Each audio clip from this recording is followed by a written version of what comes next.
I was mainly a River Oaks guy. River Oaks was kind of my film school.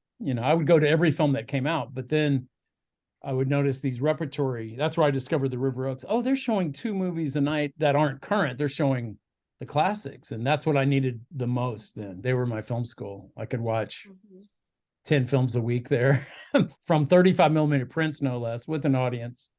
I was absorbing the history of cinema every night. But he takes it for granted until it's going away.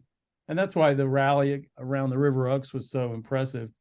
Make cool stuff happen around people you like and friends, and create this alternative universe that is yours and your friends and like-minded folks. You can do it.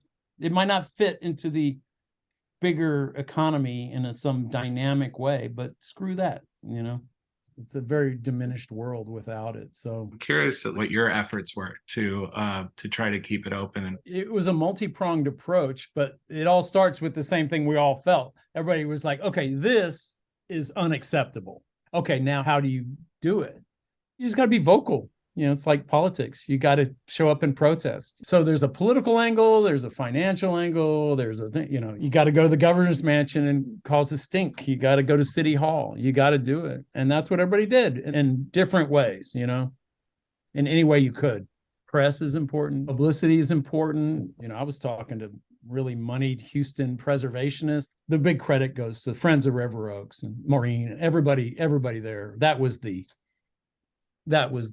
the energy there. I just felt compelled because I was in a position I could get certain people on the phone and, make moves and try to see, what was the best line of attack.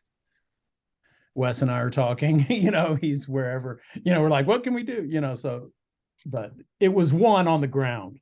That's what I'm trying to say. Friends of River, that battle was won outside the theater and right there on the ground in Houston. It's a local issue, obviously, in Houston. The oldest theater potentially going away are becoming something that you don't recognize. I still drive by the old, right down Shepherd. It's like, oh, the old Alabama theater. I featured it in my last movie.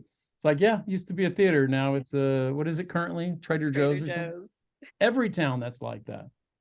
So you got to fight the fight for film culture.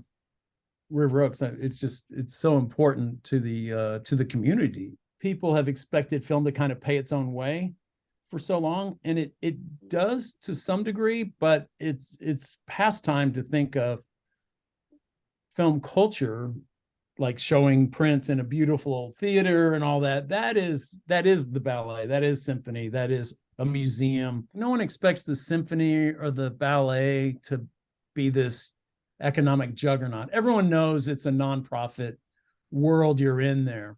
It has to be seen along those lines. It needs support beyond just the price of admission. It just needs the nonprofit dollars and the grants and everything that other art institutions get. And that's memberships for people who care enough. You got to be a member. It's not enough just to buy a ticket. You got to be heard in numbers. You got to do that. It's so important. You got to do everything. You got to sign every petition. You got to show up at whatever's going on. It's a time in life to be counted, to stand up and be counted. But it's ongoing. This is a certain battle was won, but the war is far from over, in my opinion. The building is still vulnerable, I think, until it's historically designated.